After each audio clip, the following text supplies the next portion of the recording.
Diyetani boshlab oldim. Birinchi oyda 10 kilo ozdim, ikkinchi oyda 4 kilo. Uchinchi oydaman, negadir vaznim qotib qoldi. Yurmayapti. Yordam bering Farangiz. Meni ismim Farangiz. O'z shaxsiy metodim orqali bugungi kunda 3000 dan ziyod opa va singillarimizni ozishiga sababchi bo'ldim. Keling bugun shu savolga oson va qisqa javob beraman. Qani ketdik. Ozishni boshlaganimizda organizmimiz bir silkinib tushadi. Ya'ni o'ziga juda ham yaxshi tanish bo'lgan mahsulotlarni iste'mol qilmay qo'yadi.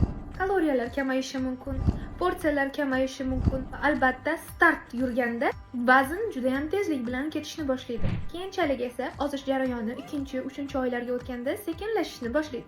Bu tabiiy holat. Nega? Sababi organizmimiz ham juda ham aqlli. Ya'ni biz ozayotganimizda bir oy u qiynaladi, vazn yo'qotadi. Keyingi etapda, keyingi kunlarda esa to'xta, nimadir bo'ldi shekilli, bizga ochlik e'lon qilishdimi yoki kasal bo'lib qoldikmi deb zapaslarni, o'zidagi zaxiralarni yana ham qattiqroq ushlab olishga harakat qiladi. Shu joyda savol keladi. Nima qilsam vaznimni yurgizib olaman? Bunday holatlar o'zimda ham juda ham ko'p bo'lgan. 18 kilogramm vazndan qutulayotgan paytimda to'g'ri to'xtashlarni amalga oshirganman.